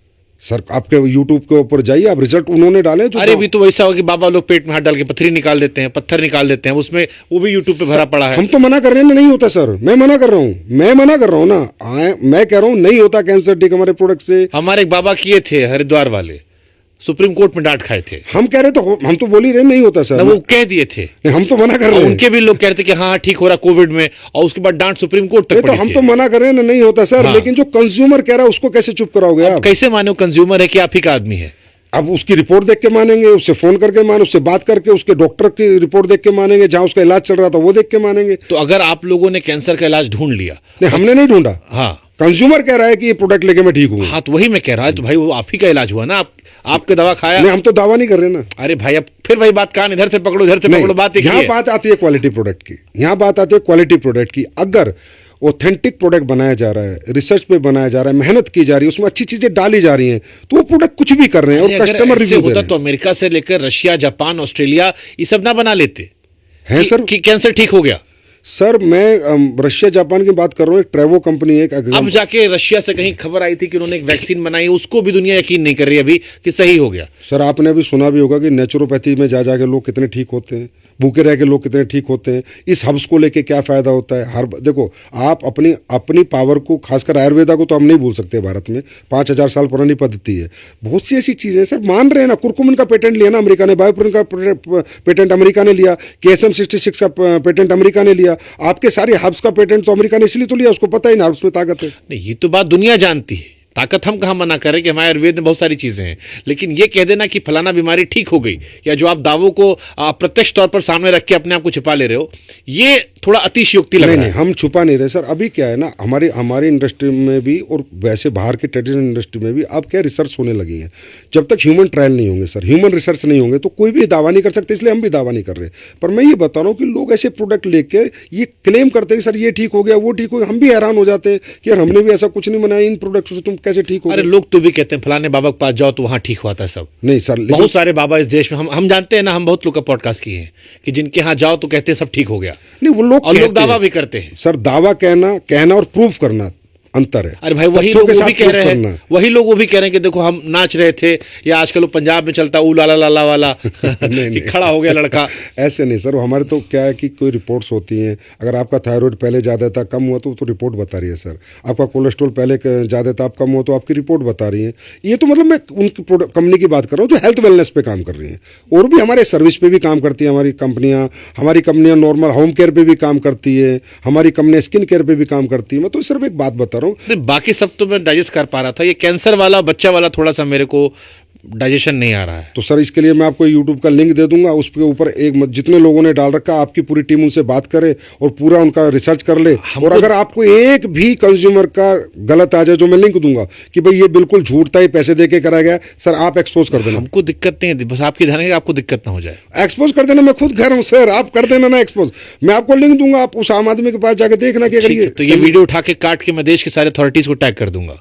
तब वो जब आपके पास तथ्य होंगे तब। नहीं कि दावा किया जा रहा है लोगों की तरफ से, आपका नाम ही ले रहा हूं मैं, लोग आपकी चीज लेकर लोग दावा कर रहे हैं। मेरी चीज लेकर नहीं, किसी भी कंपनी का किसी भी कंपनी का अच्छा प्रोडक्ट लेकर लोग दावा कर रहे हैं कैंसर ठीक हो गया। लोग दावा कर रहे हैं, लोग दावा कर रहे हैं। लोग तो दावा कर रहे हैं, उसको वेरीफाई वो कर दे। हाँ कर दे सर, कोई बात नहीं, कर दे।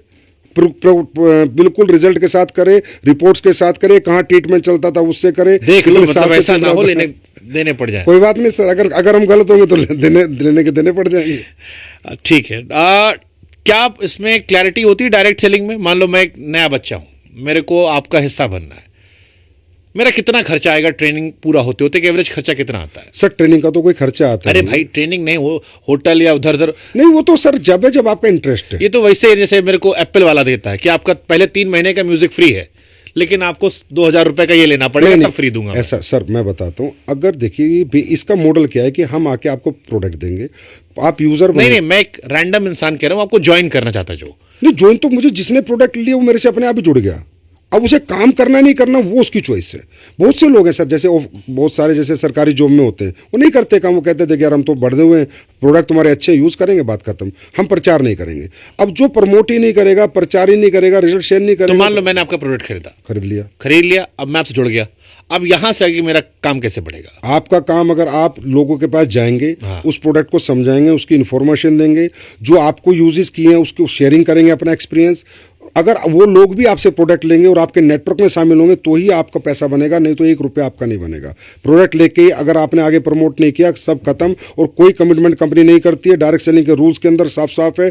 आज 11 स्टेट ने मॉनिटरिंग कमेटी बनाई है, 11 स्टेट ने हमारे रूल्स निकाले हैं। हर स्टेट हमें वॉच करता है कि ये कंपनी कैसे काम करती है। आप ये कमिटमेंट ही नहीं कर सकते कि इतना लगा इतना मिलेगा। ये तो इन्वेस्टमेंट प्लान कंपनियां करती हैं जो क्रिप्टो पे काम कर रही हैं। मैं तो सर आप लोगों से एक रिक्वेस्ट करता हूँ, हम तो 25-25 साल पुरानी कंपनियां हैं जिनकी चीज़ें चलो मीम बन गया, लेकिन आप इतने जिम्मेदार चैनल हो, आप ये देखो कि क्रिप्टो का खेल कर करके, ये मॉडल पिरामिड मॉडल यूज़ कर करके आज कोई दुबई मलेशिया बैठे कम से कम देश के 50-50 हज़ार करोड़ रुपए लूट के, उनके बारे में भी तो बात किया करो सर। कभी अच्छा लगेगा हमें भी कि वो लोग जिन्होंने पूरा देश ही लूट लिया, गरीब आदमी ने जमीन मकान दुकान सब बेच के पैसा लगाया कि तुझे 3 महीने में डबल मिलेगा, तुझे 6 महीने में डबल मिलेगा, तुझे 12 महीने में डबल मिलेगा, और सब आज दुबई में कोई 1 लाख करोड़ का मालिक है, कोई 50,000 करोड़ का मालिक है। ऐसी ऐसी कंपनियां इस देश को लूट रही हैं, वो है सर अनइथिकल। वो मॉडल नाम लेते हैं MLM नेटवर्क मार्केटिंग, उन्होंने हमें बदनाम कर रखा है। हम तो प्योर डायरेक्ट सेलिंग है, product base ethical direct selling. Without product sale आपको 5 रुपए भी नहीं मिलेंगे। ठीक है, कोई कमिटमेंट। मान लो मैंने आपका प्रोडक्ट लिया, मैंने 2 आदमी को बेच दिया, उसने 2 आदमी को और बेच दिया, फिर उसने 2 आदमी को और बेच दिया, मेरा इसमें क्या मुनाफा है? वो एक मॉडल होता है सर, मैथमेटिकली, वही समझना चाहता हूं। मैथमेटिकली कैलकुलेशन रेमिनेशन मॉडल होता है कि आपने 2 को बेचा, मान लो आपका 10-10 हज़ार का प्रोडक्ट था, मान लो 10,000 20,000 का माल आपने बेचा तो आपको 1,000 रुपये कंपनसेशन में मिलेंगे। 40,000 का माल आपके नीचे मिला तो आपको 2,000 रुपये मिलेंगे। 60,000 का माल बिका तो 3,000। हर कंपनी का अलग अलग मैथमेटिकली कैलकुलेटिव मॉडल। 10,000 का सामान बेचा, अब मेरे को 1,000 मिला, फिर जिसको मैंने 10,000 का बेचा था उसने नीचे 10,000 का बेचा, उसमें भी मेरा कमीशन होगा? उसमें भी आपका कमीशन होगा। तो ये तो पिरामिड ही होगा ना, जिसको आप मना कर पिरामिड रहे कब थे। होता है सर? पिरामिड फिर मैं बता रहा हूँ सर, जहां 100% कंप्लीशन मनी रोटेशन होता है कि 2 लोग आए, फिर 4 आए, 8 आए, 16 आए, 32 आए, 64 आए, और वो जब बढ़ता चला जाता है उसे पिरामिड कहते हैं, वो क्रैश हो जाता है। सर पिरामिड मॉडल 25 साल, 48 साल, 30 साल, 40 साल चलते हैं। एमवे 60 साल पुरानी, हर्बल लाइफ आज 40 साल पुरानी कंपनी है, एमवे 60 साल। पिरामिड तो क्रैश हो जाता है ना sir, with in 1 month, 2 month, 1 year, 2 year, last stage की लाइफ। पिरामिड मॉडल नहीं होता सर। हमारा प्लान का जो कंपनसेशन मॉडल होता है, जो स्ट्रक्चर होता है, वो पिरामिड नहीं होता। वहां सेलिंग पे पैसा आता है। लेकिन जिसने सबसे पहले खरीदा होगा वो मजे में रहेगा। जिसकी ज्यादा टीम होगी सर, जिसका टर्नओवर ज्यादा होगा, पहले और बाद का नहीं है। कोई पहले आया, उसने काम ही नहीं किया सर, मैं पहले आया। नहीं नहीं, पहले मतलब जैसे जिस आदमी ने पहले बनाया, आप मेरे नए गांव में आए, तो उस गांव में जो पहला आदमी खरीद लिया, उसके बाद जितने खरीदते जा रहे हैं, कुछ नहीं बनेगा उस पहले आदमी का, कुछ नहीं बनेगा। वो पहला आदमी 1 रुपया नहीं कमाएगा, और जो उसके 2 साल बाद उसी के नेटवर्क में आया वो पैसे बनाएगा, क्योंकि वो स्ट्रक्चर पे पूरे पे काम करना पड़ता है। ना कि ये कि मेरे नीचे आप आ गए तो आप पैसे कमा लोगे, आपके नीचे ये आ गए तो ये पैसे कमा लेंगे, नहीं। वो एक मॉडल है, पूरा स्ट्रक्चर है, उसको पूरे को आपको पीवी डालने पड़ेंगे, पूरा टर्नओवर क्रिएट करना पड़ेगा। मैं पहले आया, मैं टर्नओवर कुछ नहीं क्रिएट किया, आपके प्रोडक्ट नहीं बेच पाया। आखिरी में आया, वो 1 करोड़ का टर्नओवर कर रहा है, 5 करोड़ का कर रहा है, तो जो आखिरी वाला वो कमाएगा सर, पहले वाला नहीं कमाएगा। भारत में डायरेक्ट सेलिंग कानून कितने सख्त हैं और इसमें वायलेशन के उदाहरण है? सबसे पहले मैं एक बात बताता हूँ सर, भारत में हमारी इंडस्ट्री एकलौती इंडस्ट्री है। हमें बड़ा दुख होता है जब अपने बारे में ब्रीफ करना पड़ता है, पर thank you to so much to you कि आपने मुझे बुलाया। बहुत बहुत मैं आपको धन्यवाद कर रहा हूँ, और करोड़ों लोगों को आपको धन्यवाद मिलेगा इस पॉडकास्ट के बाद। बताऊँ क्यों सर? हम एक ऐसी इंडस्ट्री जो बिल्कुल इथिकल है, 100% GST पेयर है। हम 1 रुपया कैश में काम नहीं होता हमारे यहाँ। कोई कमीशन जाता है तो TDS कट के जाता है, 100% वाइट इनकम हम लोगों को देते हैं, एक बात। दूसरा, हम पहली इंडस्ट्री जो सरकार के पास जाके हाथ जोड़ के खड़े थे कि हमें रूल्स दे दो प्लीज, हमें रूल्स दे दो प्लीज। सारी इंडस्ट्री रूल्स ब्रेक करती है, हमारी इंडस्ट्री रूल्स मांग के लाई थी सर। 2016 में हम गाइडलाइंस लाए, जाके हजारों बार संवाद किया है गवर्नमेंट के साथ, 21 में संवाद किया, फिर हमें मिले रूल्स, फिर अब सभी स्टेट हमें रूल्स बना रहे हैं। तो एक ऐसी इंडस्ट्री जो अपने रूल्स खुद बनवा के लाई है, तो सर वो क्या रूल्स ब्रेक करेगी? जिसने खुद रूल्स बनवाए। कोई वायलेशन का उदाहरण है कि आपके यहाँ वायलेशन हुआ है? कभी किसी पर एक्शन हुआ जब रूल्स बने उसके बाद? हाँ, उसके बाद हुआ है। कंज्यूमर अफेयर्स ने एक्शन लिया है, जिन्होंने कुछ मिसकमिटमेंट किया या कुछ ऐसा बोला, एक रिपोर्ट हुई तो वोलेशन पे एक्शन लिया। उन्होंने सर्कुलर जारी किया कि ये नहीं करना, इस कंपनी को ये नहीं करना। उन कंपनी को एकदम नोटिस गया। जैसे एक परसेप्शन आप लोग को लेकर ये भी है कि आपके यहाँ कंपनियां भाग जाती हैं। आदमी जुड़ा, मेहनत किया, और फिर एक कंपनी जो थी वो झोला लेके भाग गई। बिल्कुल है। देखो सर, हर इंडस्ट्री में टिकने वाली कंपनी और भागने वाली कंपनी होती है। मैं तो सीमेंट की इंडस्ट्री की मैं फैक्ट्री खोलूं और मैं फैक्ट्री ना चला पाऊं, वहाँ भी लाखों लोगों ने अपना, हजारों लोगों ने लेबर बने, कोई मैनेजर बना, कोई सुपरवाइजर बना। अब वो सीमेंट की फैक्ट्री बंद हो गई मालिक की गलती के कारण या उसके गलत पॉलिसीज के कारण, तो उसमें लोगों की गलती, उन्हें दूसरी जगह नौकरी मिल जाएगी। टिकती और भागती कौन है सर? भागेगी वो जो अच्छे प्रोडक्ट नहीं बनाएगी, जिसे लोग एक्सेप्ट नहीं करेंगे। टिकेगी वो जिसे लोग एक्सेप्ट करेंगे। मैंने क्या कहा सर, 60 साल पुरानी कंपनी है हम पे, हर्बल लाइफ, वेस्टीज हमारी 22 साल पुरानी कंपनी हो गई, RCM 25 साल पुरानी हो गई, मोदी केयर 29 साल पुरानी हमारी कंपनी है, हमारी कंपनी खुद की 11 साल पुरानी है। हम क्यों टिके, हम क्यों नहीं भाग रहे सर? जब हमारा माल बिक रहा है, लोग खरीद रहे हैं, हमें प्रॉफिट आएगा, हम क्यों भागेंगे? अगर हमारे प्रोडक्ट एक्सेप्ट होंगे, लोग बार बार खरीदेंगे, रीपरचेज करेंगे, जितनी बार लोग बार बार खरीदेंगे उतना हमारा टर्नओवर बढ़ेगा, पैसे आएंगे, हम क्यों भागेंगे? भागती सर वही है जो बर्ड्स एक्ट में आती है, बैनिंग ऑफ अनडिपोजिटरी रेगुलेटरी स्कीम। जो कंपनियां इस डायरेक्ट सेलिंग के नाम पर, MLM के नाम पर, नेटवर्किंग के नाम पर, चैन के नाम पर पैसा घुमाती हैं सर, वो सब भाग जाती हैं। तो कैसे पहचानने की ये कंपनी नहीं भागेगी या कंपनी टिकने वाली है? कोई भी व्यक्ति जब भी डायरेक्ट सेलिंग की तरफ चले, सबसे पहले वो उसकी वेबसाइट पे जाए, वेबसाइट पे पूरे नॉर्म्स देखे कि डायरेक्ट सेलिंग की गाइडलाइंस पढ़े, रूल्स पढ़े, और वो कंपनी रूल्स फॉलो कर रही है या नहीं कर रही है, उसका ट्रेडमार्क खुद का है या नहीं है, उसके प्रोडक्ट ऑथेंटिक है या नहीं है, उसने जो पॉलिसी डाली, जैसे ग्रीवेंस सेल होती है, आप कोई भी कंप्लेन कर सकते हो, वो गवर्नमेंट का रूल है कि भाई आपको अपनी वेबसाइट पर ग्रीवेंस सेल डालनी पड़ती। अगर किसी डायरेक्ट सेलर को कंज्यूमर को प्रॉब्लम आई तो उसी टाइम आपको ग्रीवेंस में अपना क्वेश्चन डालेगा और उसका आपको सोल्यूशन करके देना है और आपको देना होगा। तो हमें सर क्या होता है ना, लोग प्रभाव में आके, और खासकर इजी मनी इस दुनिया में सबको चाहिए, तो ज्यादातर लोग तो इजी मनी की तरफ भाग जाते हैं, जहां 2 नंबर का काम होता है, जहां 2-2 साल में पूरी जीवन बर्बाद हो जाते हैं लोगों के। हमारे यहाँ हमारी कंपनियां जानने से पहले वो किसी एसोसिएशन का मेंबर होनी चाहिए, किसी भी एसोसिएशन, क्योंकि सर एसोसिएशन पूरी स्क्रूटनी करती है, फिर किसी को अपना मेंबर बनाती है, पहली बात। दूसरी बात, वो डायरेक्ट सेलिंग के पूरे रूल्स फॉलो कर रही है नहीं कर रही, वो उसका एग्रीमेंट कैसा उसने बनाया, क्या एक डायरेक्ट सेलर और कंपनी के बीच में एग्रीमेंट हो रहा है या नहीं हो रहा, और एग्रीमेंट में जो टर्म्स एंड कंडीशंस है वो रूल्स के अनुसार है या नहीं, यहीं से पता चल जाएगा ये कंपनी ऑथेंटिक है ना ऑथेंटिक है। सर देखो, नकली और असली ये तो आज तक बिकता था, बिकता और आगे भी बिकेगा। दूध बेचना गलत काम नहीं है, पर नकली दूध बेचना गलत काम है। ठीक बात है, लेकिन जब आप दूध लेने जा रहे हो तो आपको पता है ना कि कहीं असली मिलता है, कहीं नकली मिलता है। कुछ कंपनियां जहां हमको पता होता है असली मिलता है, खुले में लोगे तो उसमें आदमी पता होता है कि पानी मिला होगा, क्या होगा। तो जो आदमी जुड़ने आपके साथ आ रहा है उसको आपने एक सपना दिखाया कि तुम ऐसे बड़े आदमी बन सकते हो, तेंदुलकर बन सकते हो, तेंदुलकर बन सकते हो। लेकिन क्या उसमें डाउन फिलर के बताया कि तुम काम्बली भी हो सकते हो, अमोल मजुमदार भी हो सकते हो, कि हो सकता भाई 11 साल तक खेलते रहो, कुछ हो ही ना, 11,500 रन बना दो, कुछ ना हो। ये बताते हो आपकी फेलियर चांसेस कितने ज्यादा हैं? 100% बताते हैं सर हम कि अगर ये प्रोडक्ट आप बेचोगे, नेटवर्क बनाओगे, टर्नओवर बनाओगे तो पैसे मिलेंगे, नहीं बनाओगे तो 1 रुपया नहीं मिलेंगे। और ये हमारे डायरेक्ट सेलिंग के रूल्स में भी, और डायरेक्ट सेलर के लिए गाइडलाइंस है। डायरेक्ट सेलिंग रूल्स में कंपनी के लिए गाइडलाइंस अलग है सर, कि कंपनियों को ऐसे काम करना है, और डायरेक्ट सेलर जो बाजार में जाके माल बेचेगा उसके लिए भी गाइडलाइंस है कि तुम्हें डेमो करना है, सामने वाले से पहले अपॉइंटमेंट लेनी है, मिलने से पहले फिर प्रोडक्ट का डेमो देना है, प्रोडक्ट के बारे में पूरी इन्फॉर्मेशन देनी है, और जो आपका रेमुनेशन मॉडल है, पैसे का जो मॉडल है, जो भी कमीशन बेस्ड मॉडल है, उस मॉडल को पूरा समझाना है। और आपको कोई भी वादा नहीं करना है, तो हमारे रूल्स में सर हमें फॉलो करना ही पड़ता है। हमारी ट्रेनिंग में डायरेक्ट सेलर को हम ट्रेन करते हैं कि भाई ये तुम जाके कमिट नहीं कर सकते, किसी को गारंटी नहीं दे सकते कि तुझे पैसा मिलेगा, तुम कमा सकते हो, इतने पैसे तुम्हें आ सकते हैं, अगर इस पे काम करोगे, इतनी मेहनत करोगे, इतना टर्नओवर बनाओगे तो तुम्हारी इनकम हो सकती है, होगी। ये तो बोल ही नहीं सकते, हमारी गाइडलाइंस में नहीं है सर, हमारे रूल्स में नहीं है। अच्छा, एक सवाल बहुत कॉमन आदमी का होता है, अगर आप लोग आम लोगों के लिए काम करते हो, गांव में सामान बेचते हो, तो जितने आपके बॉसेस होते हैं सब सूट बूट में क्या घूमते हैं? अब सर सूट बूट में देखिए, आप समझिए कि ये भी बड़ा ट्रेंडिंग टॉपिक होता है कि सूट पहन के उसके बाद फिर हवाबाजी होती है। नहीं, हवाबाजी नहीं होती है, पर वो सूट क्यों पहनते हैं? देखिए सर, क्या होता है कि हमारे यहाँ पर कौन आ सकता है, पहले हम उस पर बात करते हैं। इस दुनिया में सफलता उस व्यक्ति को मिलती है जो आपकी तरह बहुत अच्छा है तो पत्रकार हो, बहुत ज़्यादा पढ़ा लिखा हो, बहुत ज़्यादा डिग्री होल्डर हो, इंजीनियर, डॉक्टर, आर्किटेक्ट बन जाएगा, या किसी के पास बहुत बड़ा पैसा हो, पैसा लगा के दुकान खोल ले, स्कूल खोल ले, हॉस्पिटल खोल ले, या कोई व्यक्ति इनबिल्ट टैलेंट रखता हो, सिंगर, डांसर, बॉक्सर बन जाए। इसके सिवा एक कैटेगरी और है, ना पढ़ा लिखा है, ना बैकग्राउंड बहुत ज़्यादा है, ना सेल्फ ओरिएंटेड कुछ टैलेंट है कि सेल्फ बिल्ड कोई टैलेंट है। ऐसे लोग जब हमारे यहाँ आते हैं, उन्हें एक उम्मीद जगती है कि यार यहाँ मेरे सपने पूरे हो सकते हैं, यहाँ मैं कर सकता हूँ। तो फिर हम उसे बुला के उसे जेंटलमैन बनाने की कोशिश करते हैं। हो सकता है वो टाई टेढ़ी लगाता है, अभी नया नया है, क्योंकि नया नया है, लेकिन उसे हम कहते हैं जब आप अपने आप को प्रेजेंट करो तो पर्सनैलिटी प्रेजेंट पहले होती है। आप कहीं जाओ तो अपने आप को प्रेजेंट करो, अच्छे कपड़े पहनो। अब मैं सर उसे कुर्ते पजामे भेजूंगा या फटी हुई चप्पल में भेजूंगा तो बात तो करेगा वो लाखों रुपए महीने की, और उसका जब ये हुलिया होगा तो कौन उस पर भरोसा करेगा। तो हम उन्हें ट्रेनिंग देते हैं to be a suited booted, एक अच्छी ग्रूम रहो, और जाके लोगों को तब प्रेजेंट करोगे तब लोग आप पे भरोसा करेंगे। तो सब ये लोग सर आते हैं जहाँ से भी आते हैं, और कुछ अच्छी कैटेगरी की क्लास आती है, वो तो अपने आप ही ग्रूम्ड होते हैं, तो वो भी बहुत बड़ा काम करते हैं। हमारे यहाँ sir MBBS doctor, IITians, engineers, MBA करे हुए, IM, हर तरह के लोग आपको मिल जाएंगे सर। आप थोड़ा सा रिसर्च कर लो जो डायरेक्ट सेलिंग करते हैं।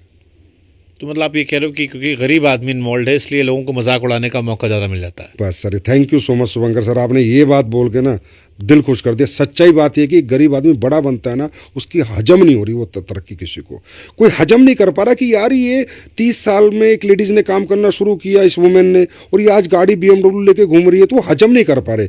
ये वो लोग हैं जो खुद नहीं कर सकते और लेकिन दूसरों की तरक्की हजम नहीं कर पा रहे, ये बना रहे हैं हमारे पर मीम्स, ये बनाते हैं हमारी मजाक। अगर सर ये मजाक और मीम्स है तो कल आप बोलो कि संजीव जी आप मेरे को डाटा भेजो कि डायरेक्ट सेलिंग में कुछ कौन आदमी क्या करता था, कितना पढ़ा था, क्या बैकग्राउंड था, और आज क्या मेंटेन कर रहा है ऑथेंटिक डायरेक्ट सेलिंग करके, तो मैं सर आपको कम से कम 20,000 लोगों का डाटा भेजूंगा जो करोड़पति बने हैं और जिनकी कोई उम्मीद नहीं थी, जिनके सपने मर चुके थे, जिनको कोई रास्ते नहीं दिख रहे थे। सर ये इंडस्ट्री बहुत पावरफुल इंडस्ट्री है, यहाँ पर कुछ भी झूठ नहीं है, बस शर्तें प्रोडक्ट। जैसे एक होता है कि ऐसा नहीं कि गरीब लोगों का हर आदमी मजाक उड़ाता। हमारी इंडियन क्रिकेट टीम में भी महिलाओं में बहुत सारी गरीब लड़कियां थीं जिनकी सफलता की हम कहानी सुनाते हैं।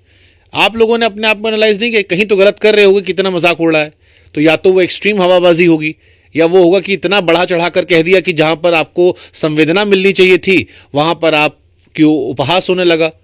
हाँ, मैंने आपको बोला कि बढ़ा चढ़ा के बोल देते हैं क्योंकि वो अपने आप को एक्सप्रेस नहीं कर पाते उस तरह की। जैसे इस देश में गरीब आदमी को लोग पसंद करते हैं, उसकी सफलता कहानी किसी फील्ड में जाता हो। हमारे यहाँ ना सर वो इस लेवल पे सफल होता है कि बहुत से लोग हजम नहीं करते, क्योंकि सर यहाँ वो लोग बड़े बने हैं जिन लोगों के पास झोपड़ी थी सर, उन्होंने मेहनत करी है। और सर इतना मेहनत का काम है शुभंकर सर, ये इतना मेहनत का काम है कि आप कहते हो ना लोग छोड़ देते हैं, होती नहीं सर। दिन में 20-20 घरों में जाना, 20-20 घरों में जाके डेमो करना, लगातार जाना, अपने घर से दूर रहना। अच्छा दुनिया मना करती है, नहीं जी ये प्रोडक्ट हमें नहीं चाहिए, फिर उन्हें मनाना, फिर जाना, फिर एक नेटवर्क बनाना, फिर उसे ट्रेंड करना। उस नेटवर्क में ऐसा थोड़ी है कि वो उसके साथ जो लोग हैं वो ट्रेंड है, फिर उनको रात भर बैठ के काम सिखाना, फिर उनके नेटवर्क को काम सिखाना। बहुत हार्ड वर्क है सर, डायरेक्ट सेलिंग बहुत हार्ड वर्क है।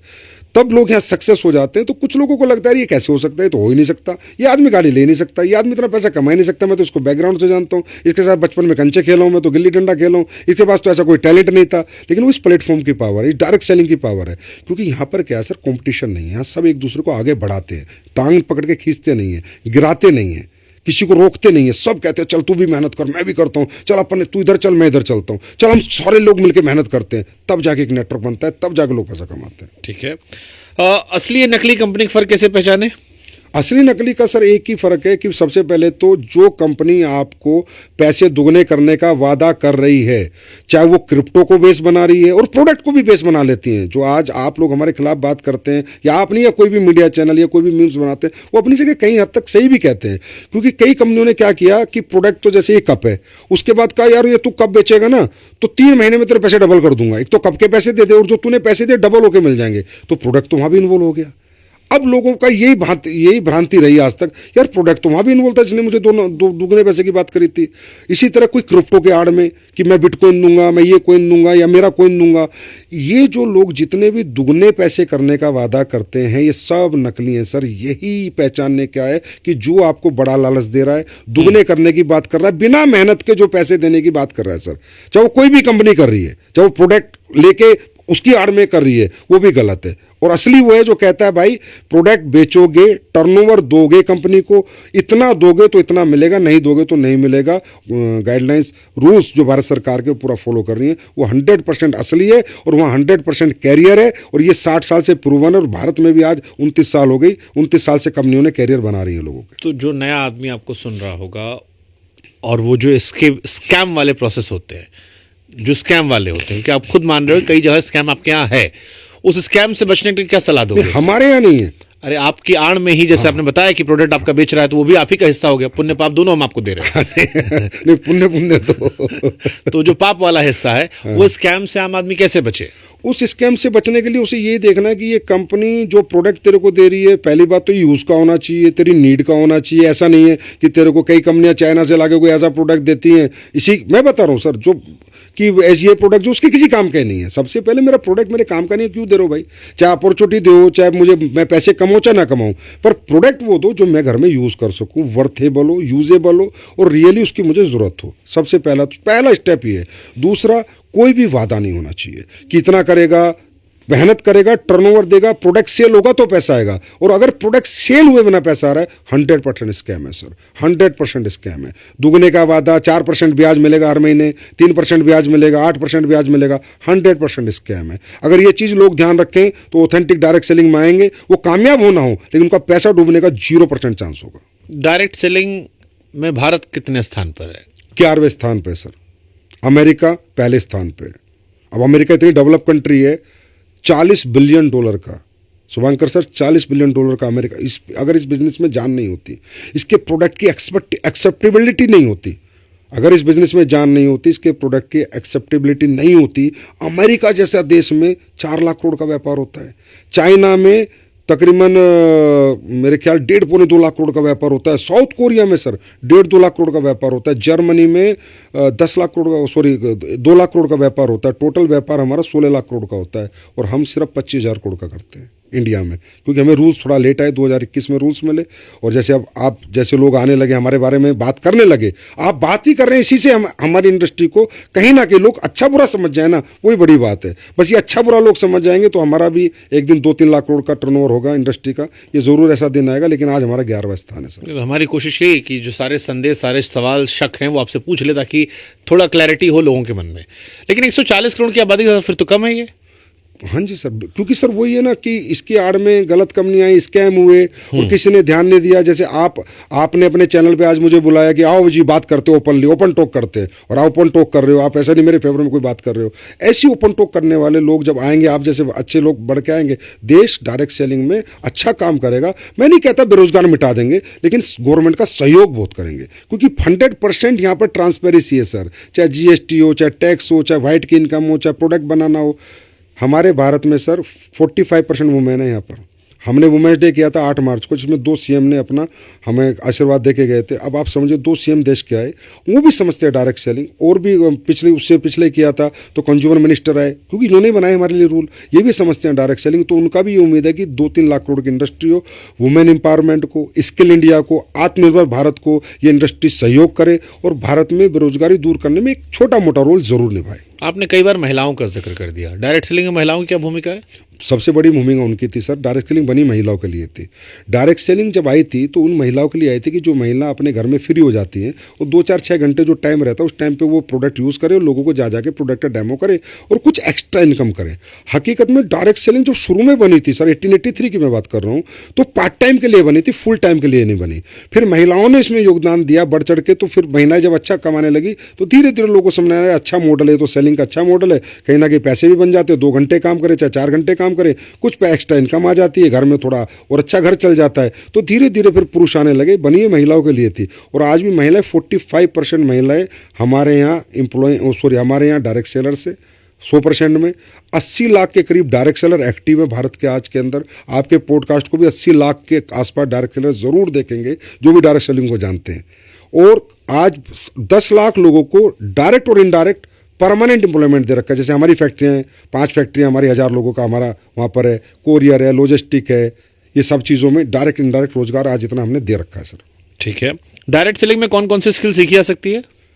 पर्सनैलिटी डेवलपमेंट, उसके बाद कम्युनिकेशन, सेल्स स्किल्स, 3 चीज़ें तो हमें सिखानी पड़ेंगी, क्योंकि जब तक वो पर्सनैलिटी डेवलप नहीं करेगा वो ना नेटवर्क बना पाएगा, ना लीडरशिप क्रिएट कर पाएगा, ना नेटवर्क चला पाएगा। क्योंकि इतने बड़े नेटवर्क को चलाना तो एक आपको लीडर बनना पड़ेगा। तो लीडरशिप स्किल्स, सेल्स स्किल्स, कहीं जाना, बार बार जाना, अपने प्रोडक्ट को समझाना, बिलीव दिलाना, वो communication, how to communicate with people. एक रो बच्चा आता है हमारे यहाँ, तो कोई भी आ जाता है ना सर, यहाँ तो प्रोडक्ट ही तो खरीदना है बस, उसके बाद आ गया डायरेक्ट सेलर बन गया, नाम का हो गया डायरेक्ट सेलर। पर विदाउट एजुकेशन तो किससे बात भी नहीं कर सकता। तो कम्युनिकेशन स्किल्स भी हम उसको सिखाते हैं। तो मतलब प्रोडक्ट सारा इंसान बिकता है यहाँ पे? इंसान, प्रोडक्ट पहले, उसके बाद इंसान, दोनों बराबर सर। अगर इंसान होशियार है तो बेच ले जाएगा। हाँ, इंसान होशियार है तो होशियार आदमी तो बेच ही देता है सर। बिल्कुल सही कह रहे हो, अब ये बात मान रहा हूँ मैं आपकी। अगर कोई अच्छे पर्सनैलिटी डेवलपमेंट है, कम्युनिकेशन अच्छा है, सेल्स स्किल अच्छे, तो बेच देगा। अब देखिए फिर यहीं से वही सवाल पहला वाला आ गया हमारा कि अगर इंसान बहुत अच्छा है, सारी बात कर ले गया, तो लोग बेवकूफ़ बन जा रहे हैं। अरे सर, वो जो इंसान था उसकी कम्युनिकेशन स्किल, जो पहला वाला आपका सवाल था, क्या थी ऐसी जो बेच पाएगा, फिर भी बिक रहा है, तो आप सोचो कितनी स्ट्रॉन्ग इंडस्ट्री है। हो सकता है बाप दादा ने उनके अच्छा कर दिया हो। इसमें क्या क्या चीज़ें और आप बताना चाहोगे, मतलब इस इंडस्ट्री को लेकर जो आपको लगता है सबसे बड़ा मिथ है? सबसे बड़ा मिथ है sir, differentiate between ethical and unethical. We want a support of media. सबसे पहले हमें मीडिया का सपोर्ट चाहिए। आप लोगों का हमें सपोर्ट मिले। आप हमें गलत को गलत ही कहें, पर लेकिन सही को सही कहें। ये जिम्मेदारी ना ले कि सबको गलत ही कहें, बस ये जिम्मेदारी हमारे मीडिया को एहसास हुए, गलत को गलत कहें, सही को सही कहें। दूसरा, गवर्नमेंट भी हमारा यही सपोर्ट करे कि डिफरेंशिएट करे, जो गवर्नमेंट कर चुकी है रूल्स लाने के बाद। एक बर्ड्स एक्ट बनाया गवर्नमेंट ने कि जो 2 नंबर की कंपनियां डायरेक्ट सेलिंग का मॉडल यूज करती हैं, MLM बोलती हैं, नेटवर्क मार्केटिंग बोलती हैं, 2 के 4 करती हैं, उनके लिए बना banning of unregulated deposit scheme का एक्ट बनाया, बर्ड्स एक्ट। और हमें रूल्स बना के दिए, भाई तुम प्रोडक्ट वाले हो, तुम ऑथेंटिक प्रोडक्ट सेलिंग कंपनी हो, तुम अपने प्रोडक्ट बेचो इन रूल के अनुसार। बट डायरेक्ट सेलिंग का मतलब क्यों इंसान जाए, ई कॉमर्स से क्यों ना ले ले? वो भी तो लोग बना के फ्लिपकार्ट पे डाल दे रहे हैं, अमेजोन पे डाल दे रहे हैं, आदमी सीधे खरीद ले रहा है। बिल्कुल सही। प्रोडक्ट की अगर मैं बात करूं तो बिल्कुल सही है, मैं कहीं से भी ले सकता हूं। लेकिन मैंने जैसे कहा कि कुछ प्रोडक्ट हमारे R&D बेस्ड होते हैं, कुछ प्रोडक्ट जो कि रेगुलर यूज़ के नहीं होते, उनमें क्वालिटी बेस्ड प्रोडक्ट होते हैं, वो भी हम भी डाल सकते हैं। लेकिन यहाँ पर जो आपको प्लेटफॉर्म मिलता है कि भाई इसी प्रोडक्ट को सेल करके आप चाहे 2 रुपये कमाओ महीने के, चाहे 2000, एक एक्स्ट्रा इनकम जनरेट कर सकते हो। और सर एक सबसे बड़ी ब्यूटी बता रहा हूँ, अभी जितना भी AI आ रहा है या ई कॉमर्स आ रहा है, कहीं ना कहीं धंधा तो खाया, लोगों का धंधा तो खराब किया, रिटेलर का धंधा तो इन्होंने खराब किया ही किया। हमारी एक क्लॉथ इंडस्ट्री ऐसी है जहाँ ह्यूमन इंटरफेरेंस लगता है, क्योंकि हमें प्रोडक्ट का डेमो करना पड़ेगा, किसी के घर पे प्रोडक्ट समझाना पड़ेगा। हमारे यहाँ से कभी भी जो मैन पावर वो हमें कभी कम नहीं होगी, मैन पावर बढ़ती जाएगी, चाहे कितना मशीनरी का युग आ जाए, चाहे AI का युग आ जाए। हमारी क्लॉथ इंडस्ट्री है जो हमेशा व्यक्ति को रोजगार देगी। कौन कौन सा आप लोग प्रोडक्ट का उस दिखाते हो डेमो करके? कितने प्रोडक्ट हम थोड़ा समझाओ, हमको जानना है कौन कौन सा प्रोडक्ट है आपके यहाँ पे? देखिए सर, हमारे यहाँ पर आयुर्वेदिक वेलनेस प्रोडक्ट होते हैं, हमारे स्किन के प्रोडक्ट होते हैं तो डेमो पे चलते हैं। कॉस्मेटिक्स होता है स्किन का, या हर्बल स्किन भी होता है, या दूसरा स्किन के प्रोडक्ट भी होते हैं, तो उनके भी डेमो चलते हैं। हमारे यहाँ लोग एयर प्योरीफायर भी देते हैं, ये अपना वाटर प्योरीफायर भी देते हैं, उनके भी डेमो होते हैं। एक कंपनी बताओ तो मैं आपको, कैंगन वाटर।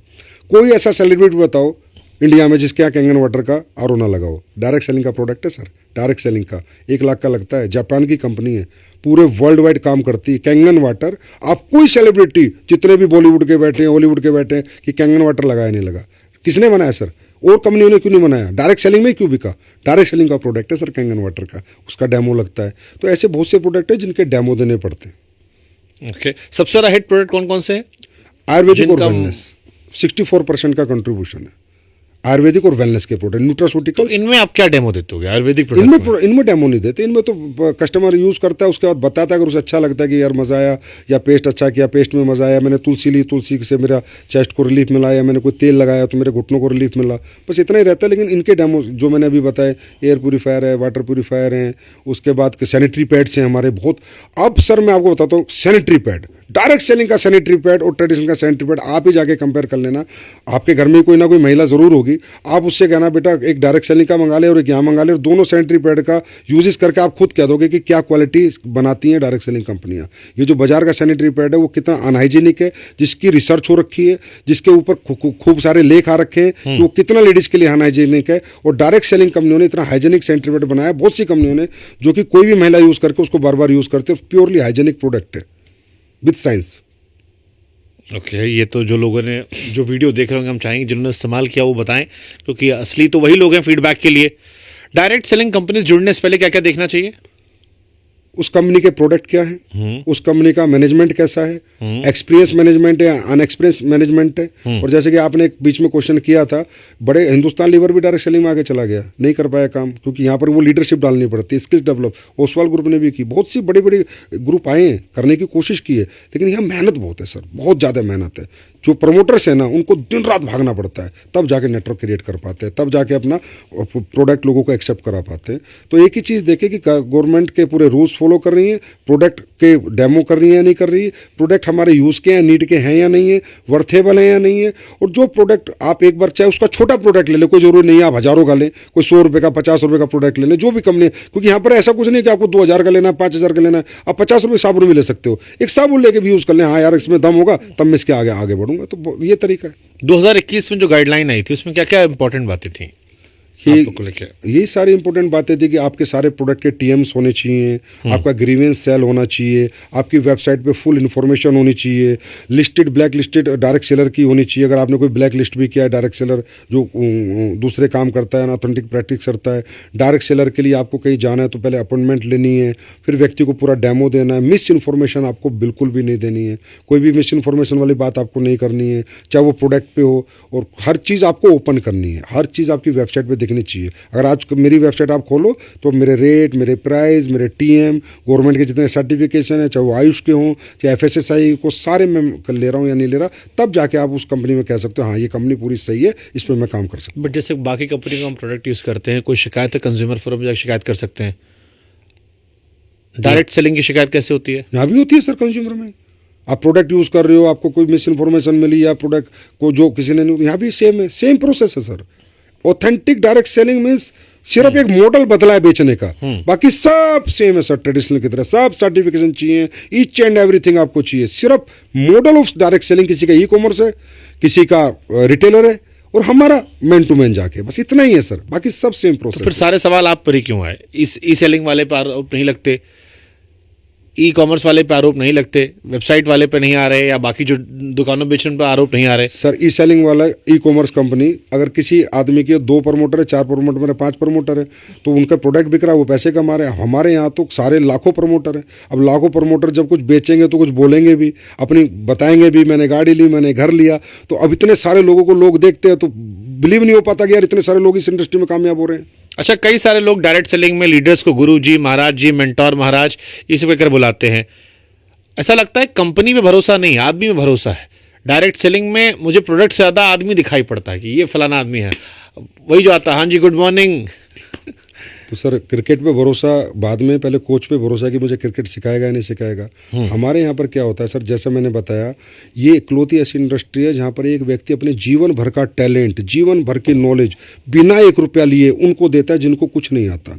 तो उस आदमी में लोग अपनी उम्मीद देखते हैं कामयाबी की। अभी सर आप अभी recent example, India world cup लेकर आया, हरमनप्रीत कौर ने जीतने के बाद सबसे पहले जाके अमूल मजमूदार के पैर पकड़े कि थैंक यू कोच कि आज हम ये जीत गए। तो क्या वो गलत था? नहीं, गलत नहीं, तो भावुक थी वो, जैसा के भी पैर पकड़ लिए उन्होंने। हाँ, जैसा कि भी पैर पकड़े। तो भावुकता यहाँ भी है ना सर।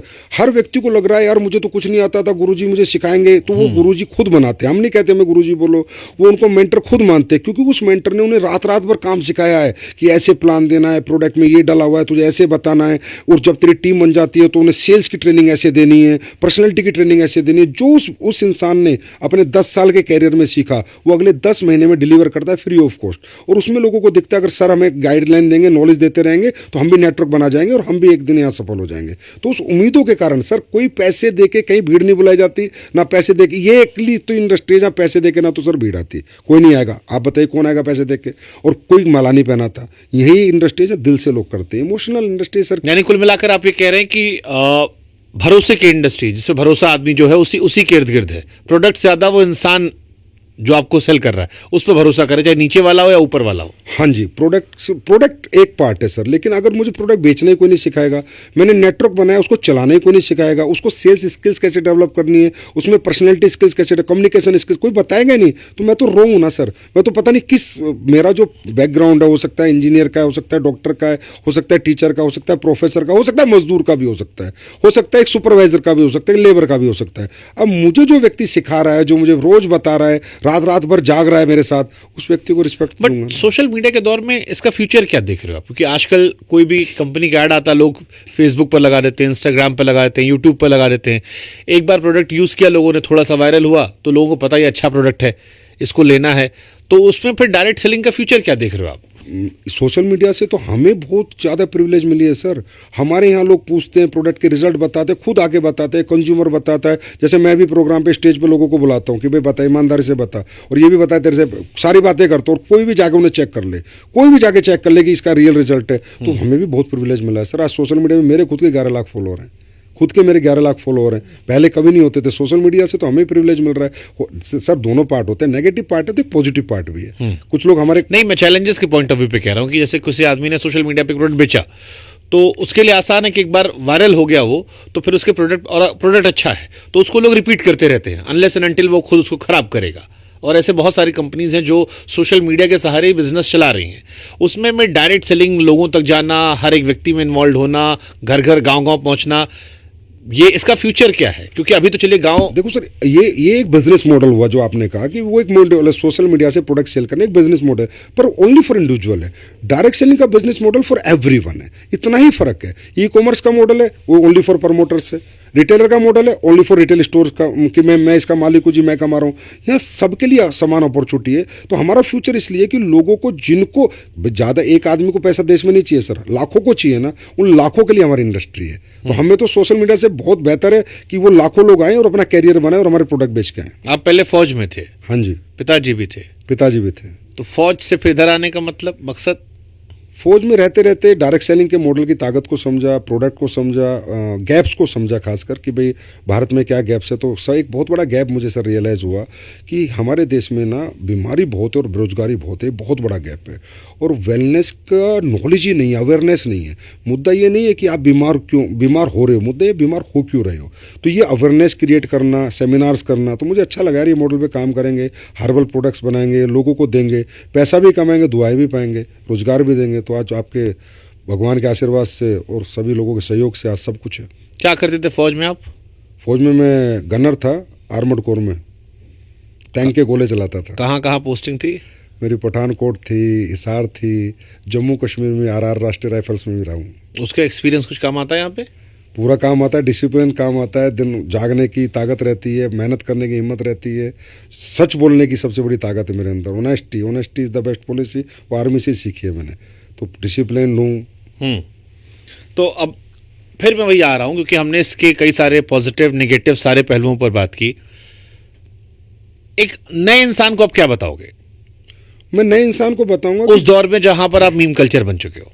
मैं नए इंसान को एक ही चीज़ बताऊंगा, मीम कल्चर तो जैसे आज हमारा नेगेटिव मीम्स है, तो आने वाले दिनों में जब पॉजिटिव मीम्स भी आने लगेंगे, पॉजिटिव बात भी लोग करेंगे। मैं ये नहीं कहता मजाक बनाने वालों का काम है मजाक बनाना, हमारा काम है काम करते रहना। और वो सही और गलत का फैसला तो मैं कहता हूँ अथॉरिटीज़ कर सकती है, क्या सही क्या गलत है। एक इन्फ्लुएंसर आके कैसे गलत साबित कर सकता है, क्या उसके पास डायरेक्ट सेलिंग के क्या रूल्स जानता है, क्या गवर्नमेंट ने रूल्स बनाए, क्या गाइडलाइंस बनाए, उसे कुछ नहीं पता। ठीक है, उसने कुछ वीडियो देखा बना दिया, कोई बात नहीं।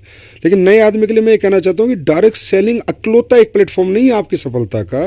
पहले आप दुनिया का हर काम करने की कोशिश करो, अच्छे पढ़ाई लिखाई करो। एक आम आदमी को मैं बताता हूँ, टैलेंट डेवलप करो, बड़े इंजीनियर बनो, डॉक्टर बनो, आर्किटेक्ट बनो, साइंटिस्ट बनो, देश के लिए कुछ अच्छा बड़ा करो। कोई बड़ा और बिजनेस करके देखो, अगर कुछ और कर सकते हो। आप दुनिया में जितना भी कुछ और कर सकते हो, सिंगर बनो, बॉक्सर बनो, डांसर बनो, एक्टर बनो, आप कोशिश करो पहले वो सेक्टर्स पकड़ो जहां पर आप और बड़े बन सकते हो। आप क्योंकि डायरेक्ट सेलिंग का मतलब थोड़ी कि आप यहीं बड़े बन सकते हो। इसके सिवा विराट कोहली के बनो, धोनी बनो, वो मेहनत करो, वहां तक पहुंचो। अगर आपको लगता है नहीं यार ये सब मुझसे नहीं हो पाया और अभी भी मैं अपने सपने जिंदा रखना चाहता हूं, तो एक ट्राई डायरेक्ट सेलिंग में करो, सिर्फ ओनली वन ट्राई, वो भी लास्ट में। ओके, जाते आते कोई 5 प्रोडक्ट जो डायरेक्ट सेलिंग के सुपरहिट हों, जो आप चाहेंगे कि लोग रिकमेंड करें, ट्राई करें शुरुआत के तौर पर, कि आपको एक्सपीरियंस करें कि ये आपके 5 प्रोडक्ट हैं जो मार्केट में इस तरह के प्रोडक्ट से बेहतर हैं। भाई डायरेक्ट सेलिंग के पेस्ट किसी भी कंपनी का आप यूज़ करके देख सकते हैं। मैं अपनी कंपनी का नाम तो लेना मुझे अच्छा नहीं लगेगा। सैनिटरी पैड आप किसी भी कंपनी का ले सकते हैं जो लेडीज़ का होता है। प्रोटीन आप किसी भी कंपनी का ले सकते हैं। मल्टीविटामिन आप किसी भी कंपनी का ले सकते हैं। जो अच्छी कंपनियां, अच्छी बुरी कंपनी को फ़र्क ये प्रोडक्ट का ही फ़र्क होता है। जो अच्छे प्रोडक्ट दे रही है वो सबसे अच्छी कंपनी है, जो सबसे बेस्ट प्रोडक्ट बना रही है वो सबसे बेस्ट कंपनी है। अभी सबसे बेस्ट प्रोडक्ट का क्राइटेरिया क्या है? जिसके अच्छे रिजल्ट्स हों, जहां कंज्यूमर एक्सेप्टेबिलिटी। तो एक आम आदमी जो नहीं जानता, मैं फिर घुमा के पूछ रहा हूँ, एक आम आदमी जो डायरेक्ट सेलिंग से बिल्कुल वाकिफ नहीं है, उसको कौन से 5 आप प्रोडक्ट रिकमेंड करेंगे और कैसे भरोसा करेंगे ये अच्छी कंपनी है इससे ले लो? देखो सर, हर कंपनी के अलग अलग प्रोडक्ट है, तो मैं स्पेसिफिकली 5 प्रोडक्ट नहीं बोल सकता, फिर भी बोल देता हूँ कि सैनिटरी पैड हो गया, ये ऐसा प्रोडक्ट है, कॉमन सा है, कोई भी ले सकता है। पेस्ट हो गया अच्छी कंपनियों का, कोई ले, मल्टीविटामिन हो गए, प्रोटीन्स हो गए। बाकी हर कोई कंपनियाँ सर्विस सेक्टर में भी हमारे यहाँ, किसी के बहुत सारे प्रोडक्ट है। मसाले भी बहुत कंपनियाँ बनाती है, बहुत नहीं भी बनाती, क्योंकि हर कंपनी की प्रोडक्ट रेंज अलग अलग है। किसी की 100 है, किसी की 200 है, किसी की 400 है, तो अलग अलग रेंज है। पर आप कोई भी एक प्रोडक्ट यूज़ करो, मैं तो कहता हूँ कोई भी एक यूज़ करो और सबसे सस्ते वाला यूज़ करो उस कंपनी का, और फिर देखो इसमें रिजल्ट है और मुझे वर्थेबल है और मुझे मजा आया, तो समझ लो आपका कैरियर बनेगा। क्योंकि अगर आपको कोई चीज़ अच्छी लगी है सर, जब तक आप संतुष्ट नहीं हो ना, आप दुनिया में किसी को संतुष्ट नहीं कर सकते। पहले आप सेल्फ सेटिस्फाइड हो, उसके बाद ही आगे बढ़ो। नहीं तो इसके बारे में ना नेगेटिव बोलो ना पॉजिटिव बोलो। प्रोडक्ट लो, यूज़ करो, अच्छा लगे तो प्रमोट करो, नहीं लगे तो बोलो चलो यार 10-20 रुपए की तो बात थी।